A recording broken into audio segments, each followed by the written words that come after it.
everybody. It is Sci-Fi Distilled. I got the idol.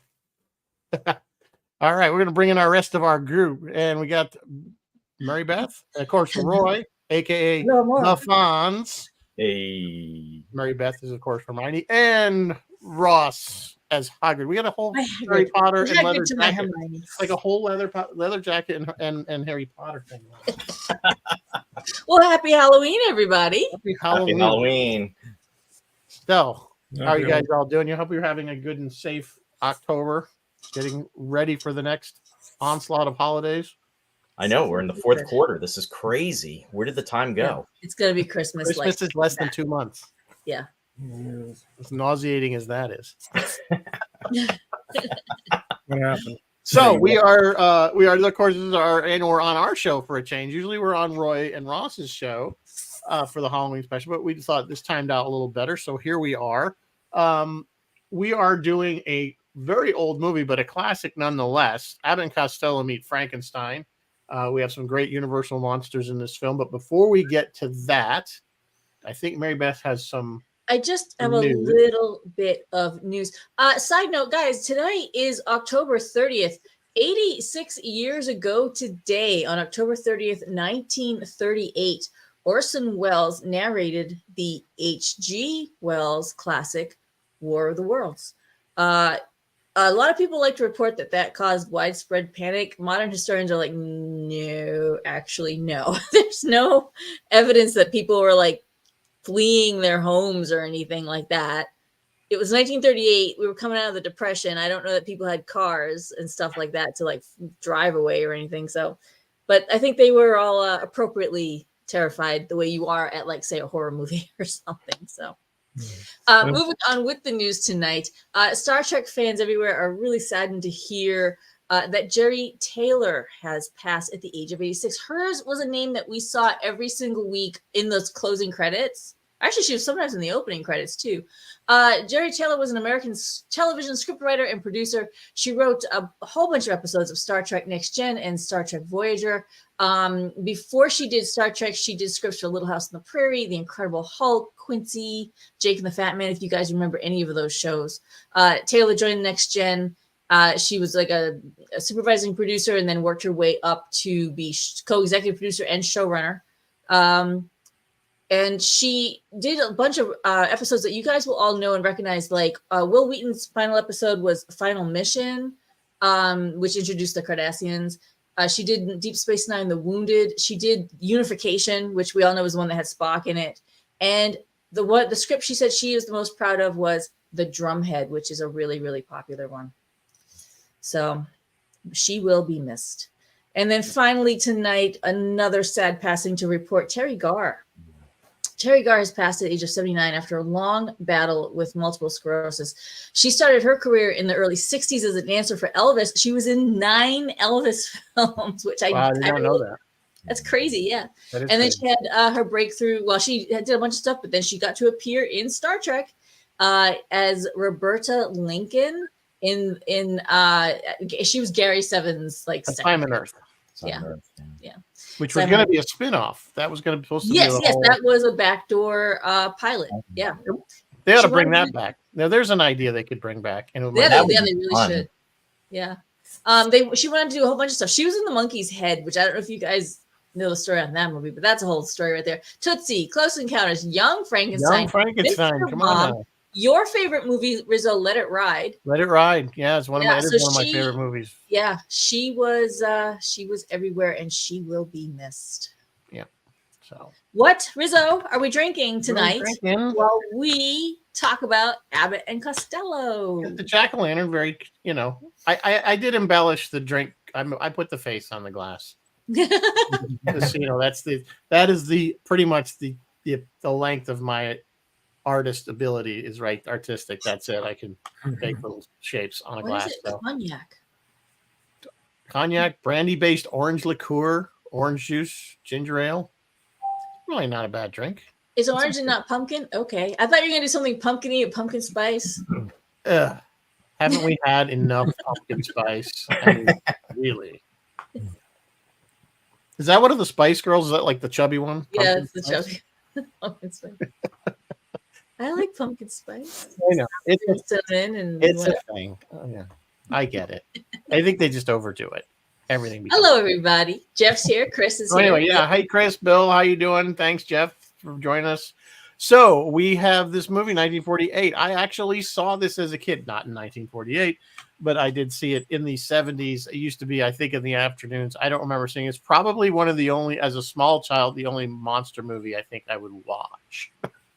Because I think one of the draws of this film, it is the classic monsters, but it's not scary. So you get to kind of enjoy those characters in a non-scary movie. Of course, any of those Universal movies from the 30s really aren't scary. But I feel like I saw this like maybe on Creature Double Feature. yeah, it was on like in the afternoon or something. But I know I remember seeing it as a kid. Channel 11 WPIX out of New York City used to run Abbott and Costello on Sunday afternoons, and it was. We used to visit my grandparents on Sundays. We'd get there around like 11 o'clock in the morning, and my grandfather would actually have Abbott and Costello on in the background. And also, if you remember the Bowery Boys, that was also going on. And it was almost like and the crazy thing is, this was like in the 70s. So 1978, 79, this film came out in 1948. So that time it was like only 30 years back. Yeah. But it's interesting. We got exposed to so many very old things that were not even made. That were in some of like the Little Rascals. Okay, like those were like from like what the 30s and 20. I mean, they brought those back and kind of remastered them a little bit to watch because there wasn't a lot of reruns. Yeah. To show, so they were going really back in the well for a lot of this stuff to show, so that they could get away with until like things like Star Trek and Lost in Space and all those shows from the 60s became old enough and then we got exposed to those in the 70s as well. Yeah. So yeah, it was a fun movie, and it's not one that they wanted to make. At least Lou Costello didn't want to make. He did not want to make. In fact, he thought it was horrible. In fact, they had to wait $50,000 in front of him. Oh, more than that. He was like, my 5-year-old daughter could write a better script. Right. I think it was a $50,000 advance. And the director of his choice. And the director, which was Charles Barton, which had done his other films. So that was definitely but the fact they got together almost all of the original Universal monsters with the exception of Boris Karloff. They got Lugosi and they got Lon Chaney Jr. So Boris was concerned. He thought it would damage, like he didn't want to damage the character's legacy, which I mean I get it. Like it would be a huge the character's legacy of it. But you couldn't tell. I don't know. I couldn't tell the difference between him and Lon Chaney and the actor. I forget his name at the top of my head. Glenn Strange. Yeah. So Karloff retired from the character after Son of Frankenstein anyway. So that was several films ago. And then everybody played him. Lon Chaney played him in a movie. Bela Lugosi played him in a movie, and then Glenn Strange, this is the third time he played him. And actually, in this movie, in one shot, it's the shot where he's throwing the girl out the window. That was actually Lon, because Glenn had twisted his there's cables laying around in a studio. He had stepped on one wrong and twisted his ankle or something. So that was actually Lon Chaney Jr. doing that. But yeah, you're right. He was the only one. But then I think he did do promotion for this film. Boris did. He did do promotion for this film, and then he did go ahead and do a film with Abbott and Costello after this. So I think he realized, okay, it seems to be working out okay. He did 2 films with Abbott and Costello. He did Abbott and Costello meet Boris Karloff, the killer, and then, or the killer Boris Karloff, and he did Abbott and Costello meet Dr. Jekyll and Mr. Hyde. Right. And the funny thing about Boris Karloff is that he did not want to be the monster, but what he did agree to do was publicity photos where he was in New York purchasing a ticket at the theater that was showing it, but he just said, I'll do that as long as you don't force me to be in the movie, because he just didn't want any part of it. This film really helped Abbott and Costello as far as almost like revitalizing them, because they were kind of at a low point, and it was something that really I guess it was, in regards to budget wise, it was a very low, inexpensive compared to the movies that Universal was doing. And it turned out to be the second largest grossing movie of 1948. So it definitely Universal. Yeah, and it was one of the cheapest for Universal to make. Yeah. I don't know if you said that, but it was one of the cheapest for Universal to make, and it was one of their highest grossing films that year.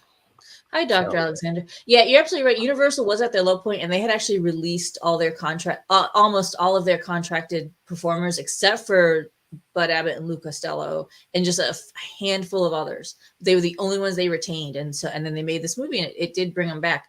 I feel like we should give a little background on Abbott and Costello, and then a little background on the Universal monsters. These really are two very, to me, disparate, like very separate and different worlds. And the fact that they were like, let's throw these together, and it worked. That's kind of a small I didn't realize until doing a little bit of research that there was such a separation in time between when the Universal monster phase of Universal kind of ended, and then this movie was made. And I guess one of the reasons I read was that the censors were becoming more active, and horror movies were becoming harder. People didn't. I guess they felt they weren't going to get through the censors; they were too scary or something.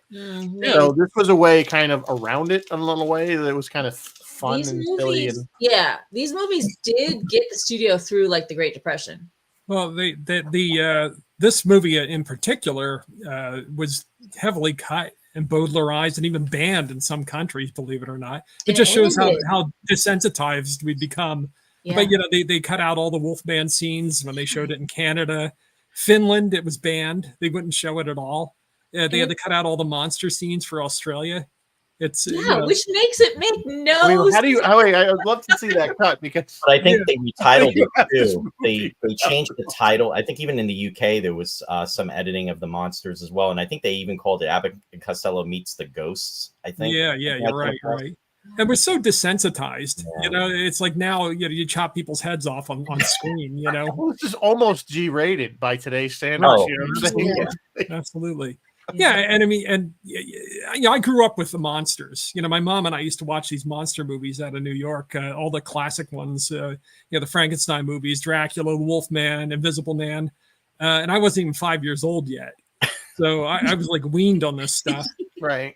And then the Abbott and Costello movies, whether you liked it or not, they were always on Sunday in our area, down in the New York area. So I saw all of those things. They're not my favorite team, but I think they're a classic team. You got Bud Abbott, who's the slick, fast talking guy who's always getting either ignores Lou or he gets Lou in trouble. He's kind of straight man, sort of. Yeah, he's the straight man, and Lou's the comic. Lou of the two of them, I like Lou better. Lou was a little more relatable.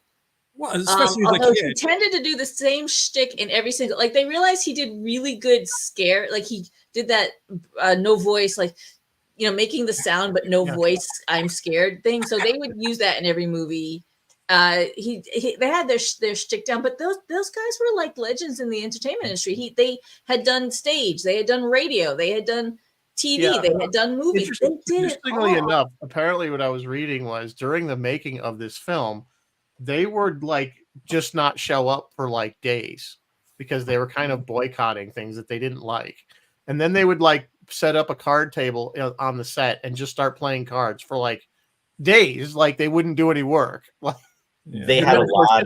Apparently there was pie fights break out. Yeah, there's a lot of shenanigans. They had a lot of status, and they made a lot of money. They actually, I guess in the 30s too, in regards to selling bonds, government bonds. 40s. That was something that in the 40s during World War II, excuse me. They had helped with that. And they were very widely known, very popular. And as Mary Beth was saying, they did theater, burlesque. And they were both from New Jersey too. They're both of them from Paterson, New Jersey was Lou Costello, and then Asbury, New Jersey was Bud Abbott. Yeah. Go ahead. I was just going to say they were everywhere. We watch these movies and say, "Wow, they made a lot of movies." But the whole time they were making movies, they were on the radio. They had a weekly radio show. They came up through burlesque. They got the radio show. They started making movies, and then by the early 50s, they had their own television show, and they were rerunning that when we were kids too. Yeah. So it's like they were really overexposed. Yeah, they probably were. They only, like I said, they did reuse gags, and maybe the gags were kind of getting old. But Bud Abbott was apparently a replacement for whoever Lou had been working with, and it just clicked. They realized, okay, this works. But I just wanted to point out they mastered that really rapid fire, because you didn't see that rapid fire stuff a lot in the 40s and the 50s. Everything was kind of, people were very measured in the way they spoke on film, but they would do this rapid fire, deliberate misunderstanding. And the most that would go on and on. The most famous of those is, of course, Who's on First. And that actually, there's a plaque to that in the Baseball Hall of Fame. Like, they are not in the Baseball Hall of Fame, but the skit is. Yeah. So everybody knows who's on first. They're I think that's if you've never heard of them, you know that. You should know it, yeah. A few people that have actually immortalized in the Baseball Hall of Fame without being actually baseball players, and they actually run a constant video of that, and it's pretty memorable when you think about it. Yeah. Actually, the comedies in the 30s and 40s, especially the 30s, they did speak very rapidly. If you ever watch, His Girl Friday with Cary Grant and Rosalind Russell, it's just like boom, boom, boom. Yeah, they're very sassy. And you gotta be sharp because sometimes they're pretty smart in the comedy. But I really prefer it. I don't know why we got into this slowed down, kind of measured way of speaking. I don't know how that happened. But yeah, well, people were more clever. TV history. Yeah, maybe. I don't think you're wrong there, Ross. I think we've gotten to the point where we're so worried trying to make a deep statement that we lose the focus on something just being fun and there's been whole articles about I don't know if I always thought it was because I was getting old, but do you find yourself putting subtitles on in a lot of these TV shows and movies? I do understand. And there was actually an article where it's not you, it's them. It's it's the newer version of acting is this more they're not enunciating, they're not mumbly. I was going to say I used to blame it on the accent. They're kind of mumbling, and apparently it drives the audio people that have to do all the sweetening and all this stuff with the fixing it and they can't because it's like these people need to speak up. Doing that, nobody does ADR anymore. Like, re-record those there was lines. actually a good article. I think Mike Okuda had posted a while back. It was really good. I'm like, oh my god, I thought it was me the whole time. I just couldn't. I was turning to my father. I couldn't hear anything. I admit it. I watch with the subtitles on all the time. Makes it a lot easier. like Mary Beth said, they came up through the stage, through burlesque, and a lot of those actors that were in the old movies came up on the stage, which is why when Boris Karloff speaks or when Bela Lugosi speaks, I mean, they articulate everything that they say. Even Bela Lugosi with his accent is very. I know Boris Karloff wasn't in this movie, but I'm just saying as a for instance because I'm watching a lot of those movies in this season, for Halloween. Yeah. And we hear Vincent Price at the end, and they all had that nice level mid-Atlantic accent, very comprehensible. Not almost sounds British, but really not British. It's got that really nice. The Katharine Hepburn sound. The Katharine Hepburn sound. Vincent Price, right. Yeah. I just watched Invisible Man Returns with Vincent Price too. So that's why they had him in this movie because he played him in the second film. They were going to bring the Mummy in, but for some reason they decided not to, and I don't know why because that would have really brought everything full circle, so to speak. Even though the Invisible Man was only in there for like 10 seconds. Yeah, as a punchline. Yeah. It was a nice little, but then of course it led to it was almost like a Marvel movie at the end, where it leads to the next one. Yeah. Well, this is maybe the first ever cinematic universe. Like the Universal Watchers were the first ever cinematic universe. Oh yeah. As soon as they started crossing all these guys over, right? Yeah. And that's why it really was a whim. Like I don't think there was any plotting or planning. I think it was literally a whim. Like I like those guys. I like those guys. Let's put them together. Right. Pull something together. Yeah. I'm sorry. Go ahead, Rob. No. But it's so true. They were going through. They did Frankenstein. They did Dracula. They they did the Invisible Man, and then after a while, somebody said, "Well, let's start mixing up the Wolfman and Frankenstein's monster and Dracula." And that's exactly at the point that the Abbott and Costello movie came along. They had done several pictures like that with the monsters, and then they said, "Well, let's mix the." The comedy with and that, I mean, that's a great tradition. That even precedes Abbott and Costello. I mean, how many horror and comedy combinations have we seen? Even today, they do that. Yeah, that hasn't changed. Yeah. Yeah, we love to see. What's that? We did the Alien versus Predator. Yeah, well, was that well, I guess they were comedies unintentionally, perhaps. They were. Yeah. But I mean, Ghostbusters, and I mean, they still do it. Yeah, everybody loves to see like some goofballs, and you laugh at the horror, Yeah. So this movie, plot-wise, I gotta say, maybe no great shakes there, but I gotta say, I really enjoyed some of the performances. Lon Chaney, I really enjoyed him, and I was just surprised at how much I was like, oh, I think I need to go watch more. Watch more Wolfman. Yeah, he was really the straight man in this whole film. When you think about it, he was the one he was the only one he really was. I'm trying to stop this, and nobody's listening to me. He was the only one who was actually trying to help. He was trying to do something. He was the original American Werewolf in London. I just of the bunch of them, I never got the hang of Abbott, but I do enjoy Costello. I like him. He's Costello's great. just more fun. I mean, Yeah. he's more relatable, I think, and more relatable. And some of the stuff he does, I was like, wow, that's so modern. Like you still do that to this day. Yeah, like, yeah. Some of the asides and stuff. Yeah, know. yeah. They were saying the scene where he sits in the monster's lap. Yeah. And he doesn't realize he's doing it. And of course, I guess that took, I don't know, many takes because he kept cracking up the actor there. Len Strange. Yeah, Len Strange, because he kept ad-libbing and being silly, and he was just like they couldn't get it shot because he kept cracking up. So you could kind of see that. I think there's a lot of Lou Costello, the person that we see in those. You know what I'm saying? I don't know for a fact, but I suspect he's pretty silly in person. I mean, the fact they had pie fights. Yeah. Well, I mean, I want to see Bela Lugosi get hit in the face with a pie. I think. Yeah. Well, that was the thing, though. They had an on-set comedian. You see him in the film. He has like one line, the little short bald guy. His name is Bobby Porter. He was just around just to kind of crack jokes and screw around kind of between takes. But Bella did not like that. If Bella was on camera, he was not having that. If Bella was off camera, he was all for it. He was like, "Yeah, let's watch these idiots." It did say he only partook in the pie fight when he wasn't on. Yeah, set when he wasn't an actor, he was just there. Yeah. But they wanted to keep the energy up between takes. Which is hard. And I totally get that. That is actually really, really hard to do the same thing over and over and over again and stop in between and then do it again and keep really big energy. Like I get that. So yeah. There is actually several blooper reels of this movie on YouTube if you care. They're not, the quality is terrible. Yeah. Because they're like VHS copies of bad film copies, and it's just, right. But I mean, you kind of get the idea what was going on. I mean, it's pretty much like any film set where they just, they're going to mess up their line. Bill Sotek is saying, I always felt Lon Chaney Jr. was ready to cry during his non-monster scenes. Yeah, he did bring a lot of pathos, maybe a lot of unnecessary pathos to the character. They played him 5 times, the Wolfman. So this is the last time he plays the Wolfman, but he's played the Wolfman from the Wolfman forward and all those crossover films also. Yeah. Well, he does do a very good job of bringing the pain of that character, his that he has this curse. Right. Yeah. He conveys that really well, that he's a tormented person, that he's not. Yeah, he has a really. He's trying to do the right thing. thing. He can put on that sad countenance and just have Mm-hmm. he was good at that. Yeah. And what you said about Costello, you think he was maybe like that in real life? The reason that Bud Abbott was so respected in the industry is because he was one of the few guys that could really field anything that Costello threw out on the set. Because Costello would always improvise, and Abbott could always be counted on to catch it and bring it back to the script.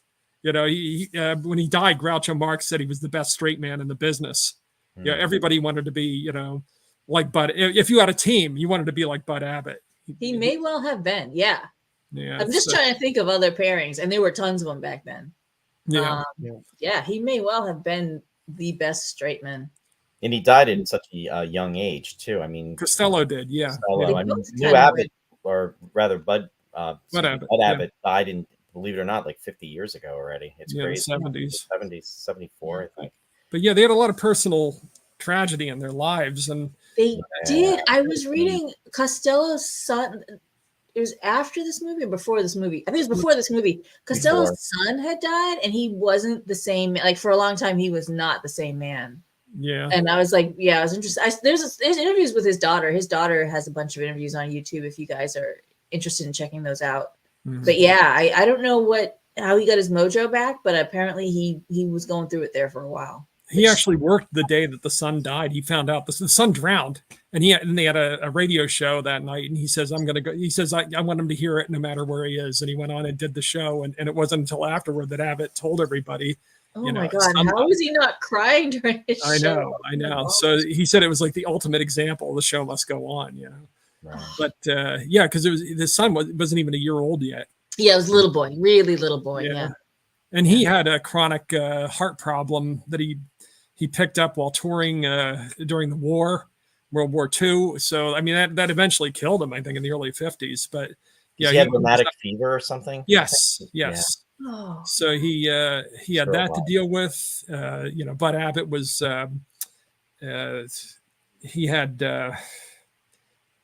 what is it? The where you're subject to fits. Epileptic. He was epileptic. He was epileptic. Yeah, and he started to kind of self-medicate. And just like Bela Lugosi had sciatica, and he started to self-medicate. So this leads to addiction, and then it affects performances. They didn't have the treatments we have nowadays. Yeah, and then they had a big problem with the IRS. Once they got to the 50s, they owed all this back money to the IRS, and they had to sell all the rights to everything. But at their peak, they were making millions of dollars a year, which was like crazy for back then. Yeah. But they wound up losing it all in the 50s. So I believe they both made $105,000 for this film. Let me see if I can translate that into today's. Yeah, I believe when Costello died, he died pretty much broke. Yeah, but they had multiple. They came out with multiple movies a year, and they would reissue the old movies, and the radio show was on. They had a little empire going there. Yeah, like I said, they were all over the place. 105 in 1948, 1.3 million. Yeah, that sounds about right. It's a lot of money for 1930s and 40s. Yeah, that was an insane amount of money. Yeah, and then they weren't getting along. There was a lot of friction between the team for a while. But what happened was Bud Abbott suggested to Lou that they name this charity that Lou had started after his infant son. Lou was so touched by that suggestion that they kind of patched it up, and because they made a couple of movies where they didn't really talk to each other. They had shifted the amount of money that they were getting. It was like almost like a 60-40 split, then it was a 50-50, and then it was 40-60. Bud got paid more because he was the straight man. That was a tradition from burlesque. But Lou's the one doing all the work and physical. It was very physical.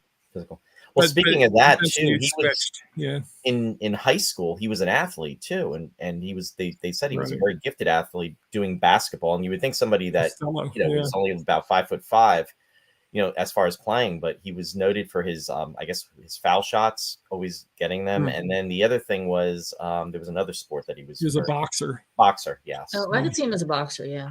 It's interesting because you look at him in these films, and he's definitely heavier than Abbott, but he's really not that heavy. You know what I'm saying? As far as he's not like, they kind of portray him as supposed to be this fat kind of dumb, but he's really not. When you look at his physique, he's really not that heavy. No, he's kind of not. I mean, he's a little stocky. He's dad bod. He's dad bod. That's it. and Abbott's really not that tall either, but it's just when you see the two of them together. But speaking of the athleticism, that kind of makes sense because I know I was reading that and I noticed that it was Lou Costello who did kind of more of the not stunts, but more physicality in his performance. And there was one shot that I was reading where they just shut the door, and I want to say Frankenstein punches through the door, and Lou Costello deliberately, he knew where to stand, and he deliberately put his head, and he got punched. He did it on purpose. You see it in the movie. It's funny, like he just dings, and he's and they keep moving. But he just does a bunch of physical stuff. It worked. Yeah, it worked. He's lucky he didn't get knocked out. Yeah, one of the things. It was a stunt punch through a. Yeah. Still though, but if he didn't know he was punching into somebody's, I guess if he didn't know he was punching into the head, forced to it. Yeah, that's true. One of the I was things on stage once doing a show, and the guy didn't pull his punch back, and he clocked me right, and it's not fun when a stunt goes, wrong like that. But yeah, exactly. But like, they didn't have safety. Like there wasn't no safety. There was no stuntmen's unions back then. It was the Wild West of stunt work. There was there's no health and safety or OSHA. Yeah, there's no health and safety. No OSHA on the sets to make safety officer. No safety officer on set. Officer. Telling them to wrap it up because it was. The show must go on. Yeah. One of the things that amused me about Abbott and Costello is that Lou always breaks the fourth wall. And he does in this movie too. He'll make a remark sometimes, or sometimes he just looks at the camera. He pulls that black cloth out from like he does the old, Yeah, I like that. That was a laugh. After he looks at the camera. There's a few times I actually laughed out loud. Like it was funny enough. That was one of them when he pulls the And he's like, you could just almost hear Bill Murray say, and the flowers are still still standing.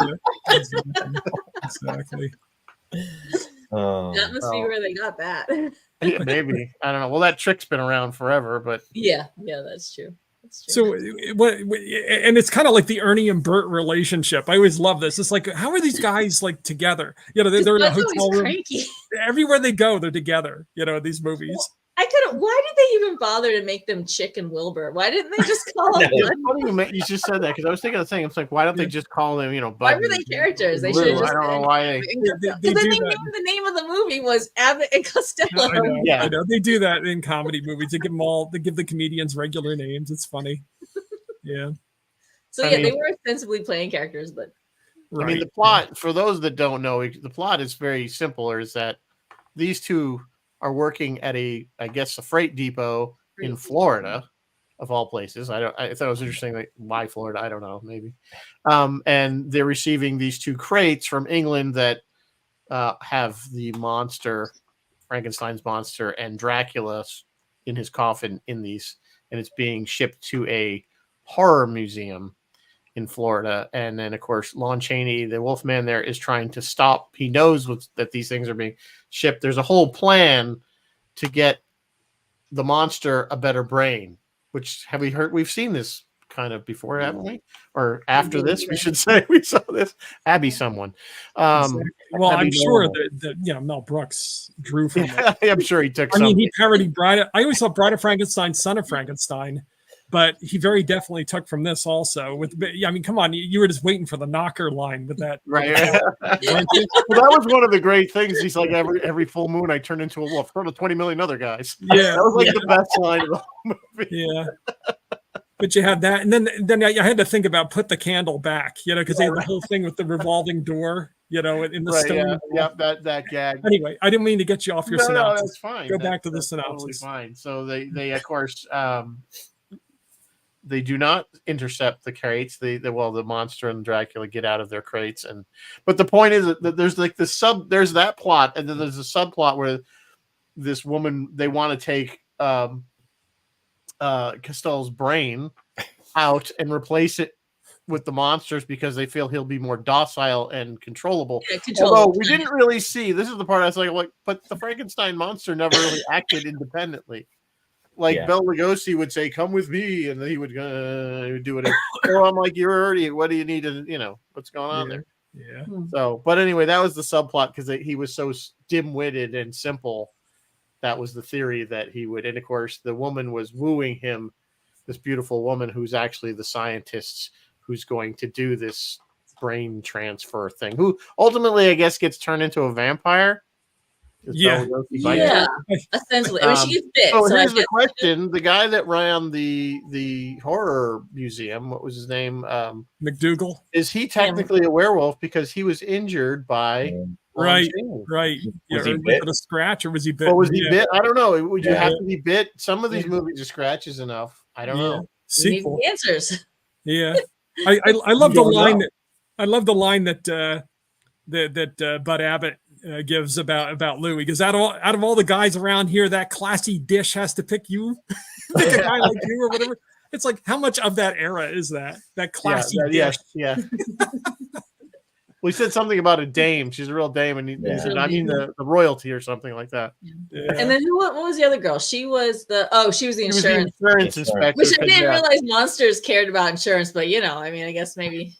Well, no, it was again, she didn't realize, because originally the bodies were missing because they got up and walked away. Right. So then the guy wanted his insurance money for the missing bodies. Right. And so the insurance company had to investigate. Very progressive having a female insurance investigator. Although it had to fit the plot, because then of course she was after.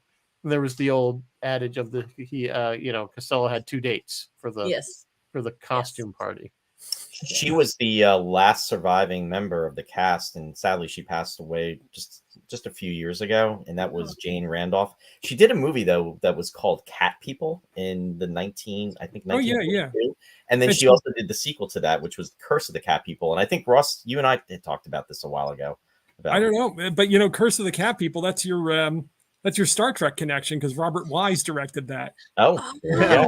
Wow. Directed that's Star Trek funny. the motion picture. That was the one with McDowell, right? Who's that? Roddy McDowell? Not Roddy, the son.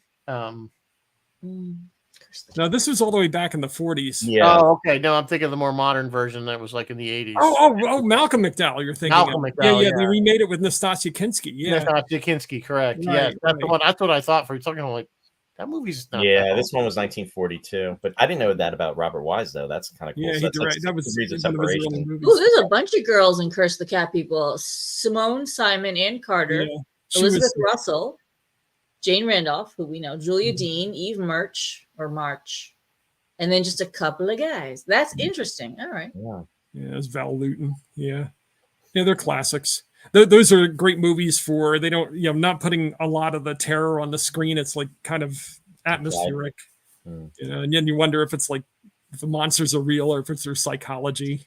Although, you know what? This 1944 version is directed by Robert Wise. Yeah. Yeah. Interesting. That's the sequel. That's Curse of the Cat People. Yeah, I'm on Curse. Yeah. And 34 years later, he would go on to do Star Trek: The Motion Picture. And Darren Dochterman's world would never be the same. Yep. All roads. All roads, man. All the roads. Yeah. All Right. roads. One of the interesting things I liked about this movie was the effect they used for Dracula turning into and from a bat. Yes. It was obviously an animation that they would, but it really, I mean, it's obvious what it is, but considering when the movie was made, I thought it worked pretty well. It did. I'm like, impressive. and I was like, that's pretty good the way they did that, and I'm sure for an audience in 1948 that was very impressive. Yeah, I'm very curious. You know who how did it? that fell. Yeah, the on animator who did the- Woody Woodpecker. It was Walter Lantz. Yeah. Yeah, who was good friends with George Powell. George Powell, included a Woody Woodpecker supposedly in all his movies. Now, I've did they never do actually seen They them. used the same effect for the original Dracula. No, No, I didn't think so. they didn't have any animated. So this might have been one of the first movies that had animation and live action. the mixed actual together. transformation of Dracula. Let's Google the history of the transformation of Dracula. And that first Dracula movie was what? 1931. Yeah, it was the 30s, and in fact, this Yeah. is only the second time that Bela Lugosi actually played Yeah. Dracula, and it would be, of course, his last time, and it would be his last major film For a major studio. for Yeah. a major studio. Yeah. We Because he won't played count a vampire Edward. a number of times, but this is only the second time he played Dracula. And let's not forget Plan 9 from Outer Space. Well, that was Ed Exactly. Wood, and Oh, as Ed much as Wood, we yeah. love that movie Oh. Exactly. in its own right, But it's so bad you have to love it.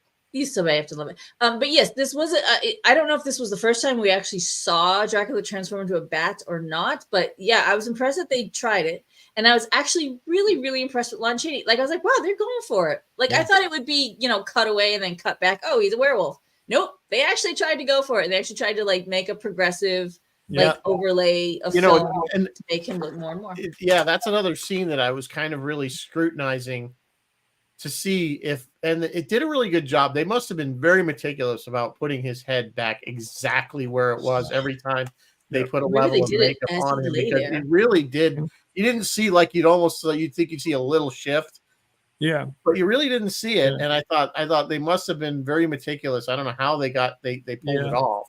You know what that reminded me of a little bit too? And here's the Star Trek connection again. Miri, when the very similar. Yeah. with the makeup or the disease. Right. But even in those scenes, especially you see it even worse, I think, since we're off on a Star Trek tangent, in the Empath. The Empath too was the same when McCoy's things, but you could see the shift. Yes. Of his head slightly as it dissolved from cut to cut. In this one, it was much cleaner. Mm-hmm. It was very clean. Yeah. It was much cleaner than the original Wolfman, which was still very good. But they simplified the makeup. They streamlined it for this. The real guy, the guy that used to do all the classic Universal pictures was named Jack Pierce, and apparently he was a very irascible guy, a very meticulous guy. But he'd get him in the chair, and it would take him hours to do the makeup.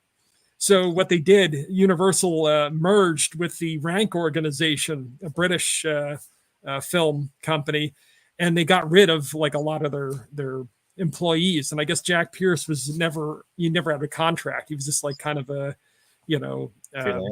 freelance kind of thing. So they fired him, and because he was a pain in the ass, even though he did great work.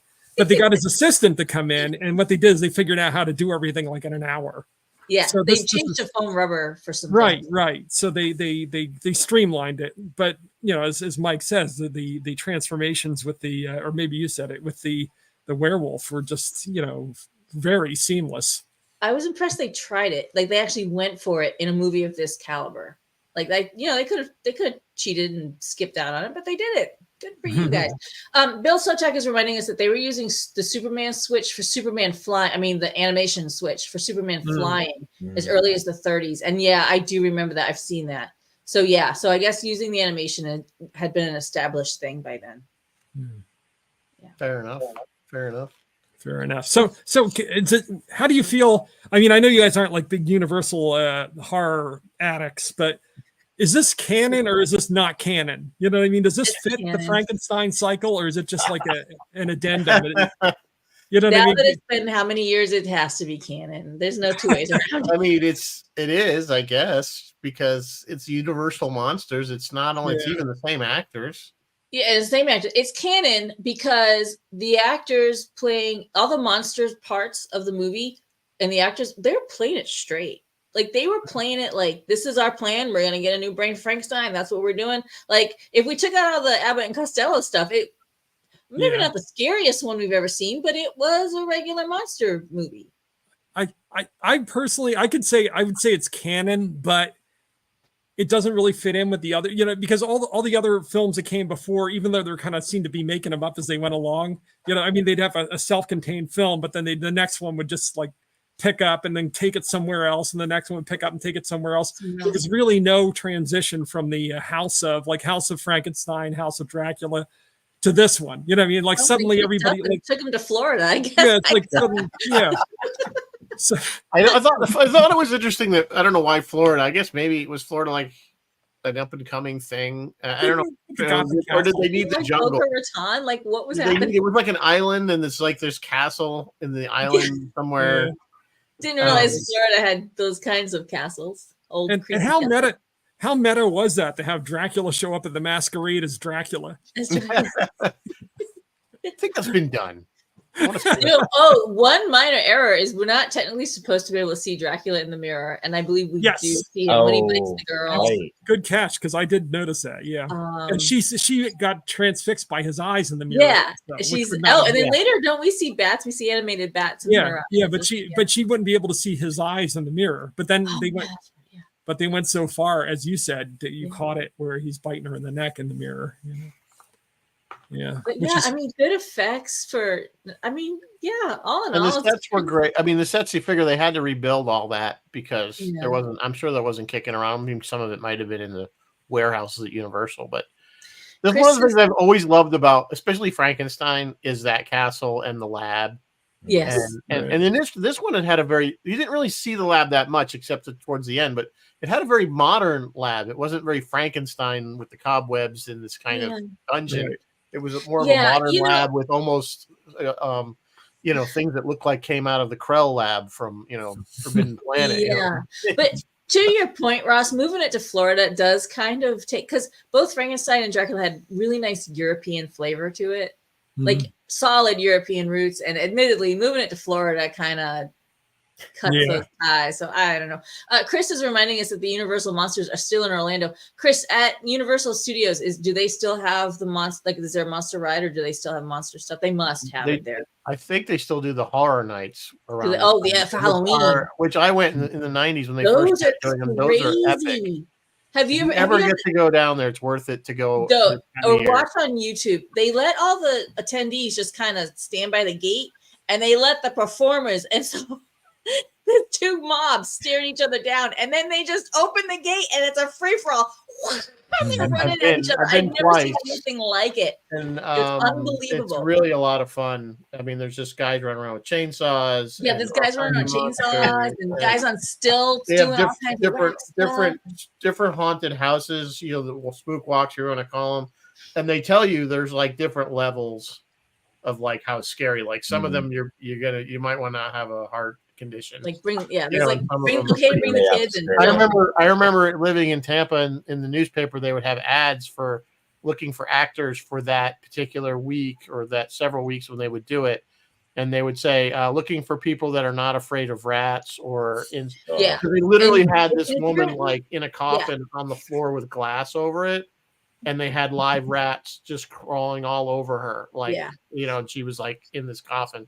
So they would. If you're an attendee, the performers will touch you. They will get right up in your face. Like it's pretty intense. So they do. It's a lot of fun. I totally recommend going. That's going on right now then, because probably literally. Yeah. Usually they do it like, I don't know if they've probably expanded it. Usually what it used to be like certain nights during the week, and they would close the park at like 5 o'clock, kick everybody out, and then they'd reopen an hour later for like for the Halloween for like 3 hours or whatever it was for the Halloween Horror Nights. Well, Dorney Park in Pennsylvania, which is a pretty at least in this area is pretty big, and they have like a special Halloween that they do throughout the month of October. And it's just usually like on the weekends.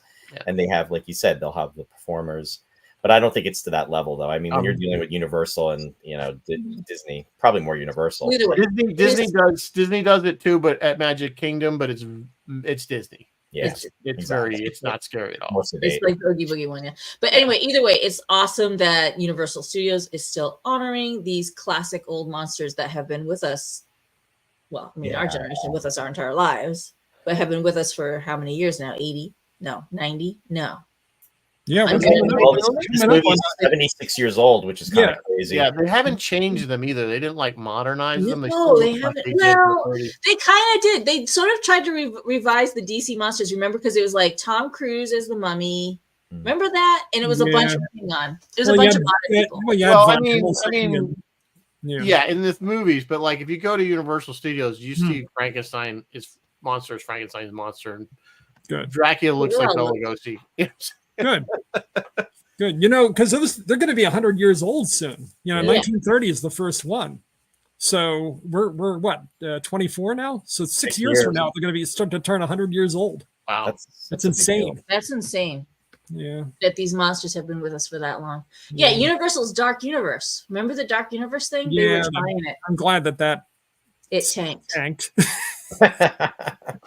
Yeah, because sometimes you just can't improve on the classic, even though we look at it and it's very dated. But that's part of the charm. Like watching these older movies like this, there's a certain charm. It's almost like there's a comfort level to it. Well, they're also like the older ones, the ones from the 30s. They're like dreams. Also, they're kind of they're atmospheric. You can't really see through the fog sometimes, and they are comforting in a way, but they're like dreams. Yeah, they are. Although, admittedly, I did kind of enjoy Bram Stoker's Dracula with Gary Oldman, and that was interesting. And of course, Gary Oldman's anything he's in usually is pretty. Well, he's awesome. You know what I mean? Like there have been a couple of modern day Draculas that I've been okay with. Yeah, it was interesting. Hey, they tried something. They keep trying. That's Ross's polite way of saying he didn't like it. Yeah, I mean, I don't want to take anything away. I thought the music was great. Bella had the hands. Bella had the hands. He had the way he would it's almost like the way Nimoy could do the Vulcan mind meld. He'd always get his hands look like in a weird position, that's the same kind of thing. Yeah, this way of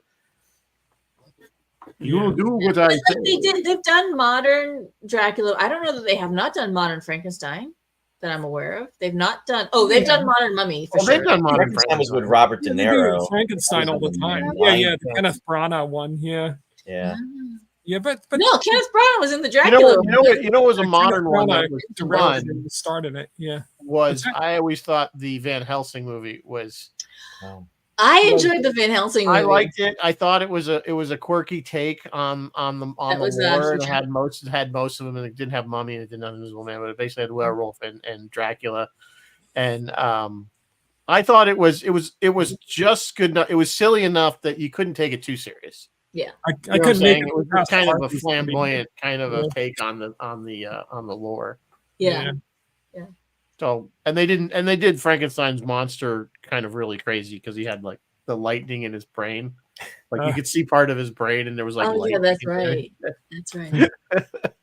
I don't know. I didn't think it was a bad movie. Of course, Hugh Jackman's pretty good at getting another actor that you gotta like in most things. So yeah. Anyway, well, we're getting almost to the end of the hour. What else can we say about this movie? I mean, let me look at my notes. I think we hit all the high points. Yeah, it's funny. It kind of got Scooby-Doo-ish at the end with them running in and out of the different doors. Yeah. Some people love that though. Some people are like, that was the best part, and then other people are like, yeah.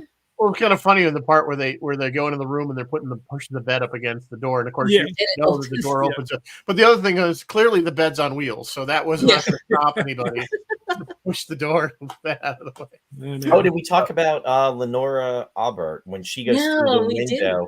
Because she wanted to do her own stunt with that.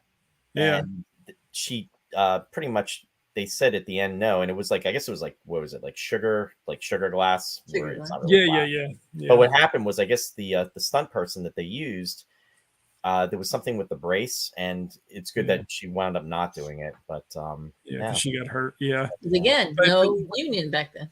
Right. Yeah, what an undignified ending for that character, though. Yeah, I mean, she's a scientist. Yeah, but it was even worse ending for Bella Karloff because he got turned into a bat, and the wolfman like literally grabbed him and jumped in the water with him. Yeah, and what is that about? I mean, I guess so they both drowned?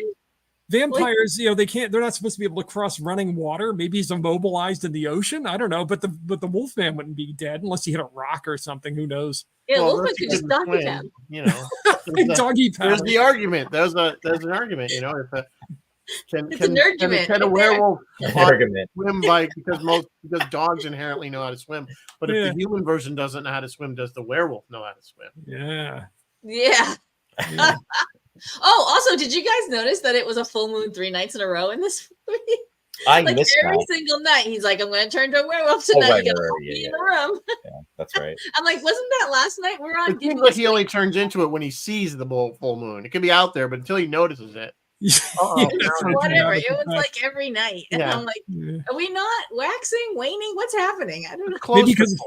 Maybe because the first time was in London and it was only full over. Oh, maybe. Yeah. No, I don't know that they thought it through. I really think you're drilling down a little too much for this movie.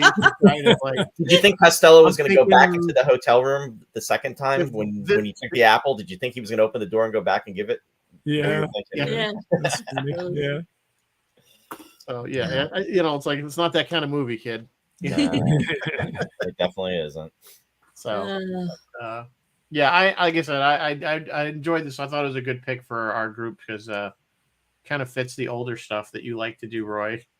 And, it definitely does. I hadn't done it, and we hadn't done it. I honestly had thought you guys did this already. I thought you'd done it. No, and I'll tell you something, though. I'm just coming clean here. I am not. I mean, Abbott and Costello holds a special place for me because of the nostalgia piece of it, because of just going to my grandparents, and it was always on Sundays, and the silliness and the slapstick kind of humor. So it brings back a lot of memories in regards to that. But as far as being a huge fan of that, I enjoyed this movie more so than the other ones that I've seen bits and pieces. But this is the first time I actually saw this from beginning to end. So really, yeah.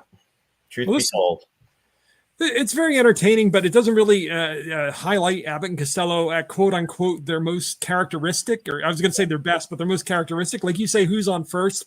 There's that patter and the rhythm they get into. They've got a number of routines like that, and they don't really get into that so much in this one. No, I would agree. This is not their best work. I mean, it's one of their better movies. Yeah, it's actually what they're best known for. Yeah, it's one of their better movies, but it doesn't have their burlesque shtick that they'd honed over decades. Yeah, Chris LaRoche is saying he's more of a Stan and Ollie guy.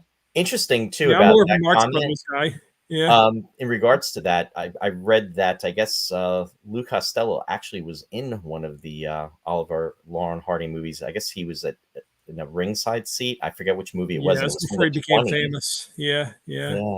before he became famous. In fact, it's interesting. I remembered as we were preparing for this in the 70s, there was a TV movie called Bud and Lou that had Buddy Hackett as Lou Costello, and as Bud Abbott, it was Harvey Korman. Wow. And it is now on YouTube. I checked, and somebody put it up a few months ago, so you can watch it. But I remember watching it back in the 70s. That would be great to watch. Two legends right there. And then what was the Laurel and Hardy dynamic? Basically the same deal, right? The one tall, thin one, the one shorter, more portly one. Yeah, but they have a gentler edge, I think, to them. I think they were a little bit more physical comedy. Wasn't one of them with a lot of the. Well, they came up through silence. Well, Stan Laurel was British, and Oliver Hardy was American. But yeah, they came up through the silence, like you said. So it was a lot of physical humor, and their shtick was they used to be described as two minds without a single thought. You know what I mean? Oliver Hardy always thought he was so smart, and he was always inflated, but he was just as dumb as Stan was. But they were adorable. Everybody adored them. You know, they were like the March of the Wooden Soldiers at Christmas time. That was a big classic on Channel 11. They used to show that all the time growing up. We're here. You know, what's his name? Abbott is always very slick. You know, he's the confidence guy. You know, and Lou's the fall guy, the patsy, the comic. Yeah, he never. Who's the everyman who's never just believes, whatever he sees. And it's a lot of that same comedy we've seen. You know it's coming. Right. The coffin opens. We see Dracula. Yeah. Bud comes in. A lot of it depends on everyone, on Lou seeing things and nobody else seeing it for a while. A lot of the comedy depends on that. Mm-hmm. Right. It was a good choice, though. This was a fun choice. Yeah, I was trying to come up with something that was kind of light. Yeah, definitely. We've never gone back this far. You know, I love movies of the 30s and 40s, but I always had this kind of fantasy where I do like a pappy sci-fi show where it's all 30s and 40s, 20s, 30s, and 40s, because Roy does 50s, 60s, 70s. You guys do. This is our second. Do it because these are our roots. I mean, this is where the stuff from the 20s, 30s, and 40s is what's built upon that gives us what we have today. Yeah. Well, one, I like the stuff. All that stuff. I would not commit to a weekly thing, you know. And who would do it with me? Nobody. I could learn about old stuff. Yeah. Like I told you, I wanted to do Nosferatu for this, or actually one of the original 1930. When was Frankenstein? 31 or 38? I really wanted to do one of the original movies, and then was like, let's soften it up a little. So Ross's cousin Joe, actually, I mean, he's really into that film as well too, because that film was in German, wasn't it? It was filmed in Germany. It's silent, but yeah. I've never actually seen all of Nosferatu with the long finger. I sat in on because the original Frankenstein, for that matter, German literature class, and I sat in on that one at the University of Utah when he was teaching to his students, and it was centered around that movie. And he, of course, taught it in German. So. And they're remaking it again. It's coming out at Christmas. The new Robert Eggers version. Yeah, what a release date, huh? Yeah, you know what? Actually, this thing was released in July or June. Some incredibly early time that I was like, why did you? I don't think they really connected this stuff to Halloween then. They were not I don't think Halloween was very, very oriented to kids in that era. It wasn't adults. I don't think really. At least the feeling I got from my parents and stuff, like Halloween was not. Once you were past the age of 12 or whatever, it was pretty much. It's different today. Yeah. Today, everybody, don't look at us. I mean, well, yeah. We just never grow up. That's the problem. Yeah, that's the problem. We look forward to this every year. June. They released this in June. Yeah, I think that's a missed opportunity. Well, it still clearly did well. So 74 and a half years ago, just about. Wow. I mean, lots of horror movies get released all times of the year. So I don't know why you feel that they all have to be released at Halloween. Because that's the scary time of year. Oh, okay. Not anymore. No, I guess not. Scary. I guess not. November's scary. January's scary.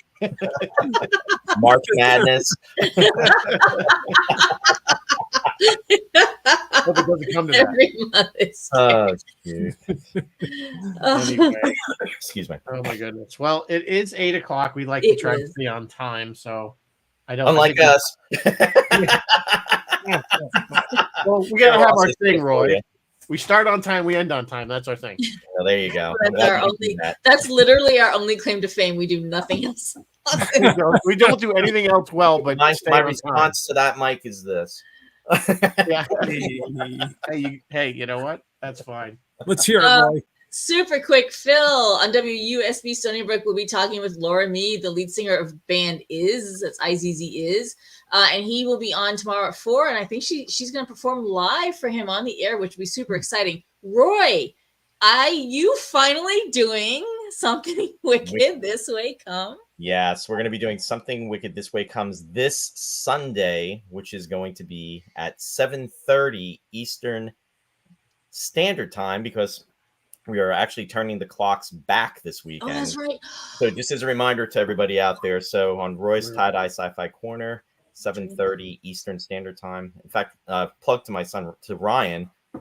He's running in the New York City Marathon on Sunday. So I'm very excited about that. Well, at least he gets an extra hour of sleep for that. So yeah, exactly. So, but yeah, thanks for the plug, guys. I love that movie. So yeah, I'm super excited that you're finally going to get to it. Yeah, it's a great film.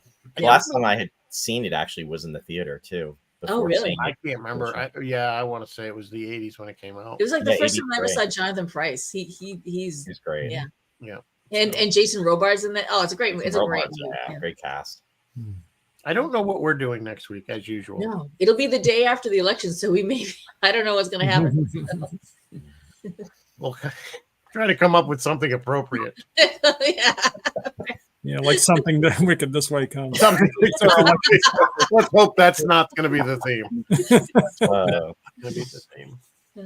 All right. On that note, I will say good night. Thank you both for coming. Yes. Of course, Thank you for having us. So much for having us. Yeah, this is so much. We should do more crossover stuff. It's fun. Yeah, we be a holiday. But good conversation. I think everybody enjoyed it. Again, thanks for coming. And then, as always, live long and prosper. And may the force be with you always. Good night, folks. Good night. I'm gonna find the end.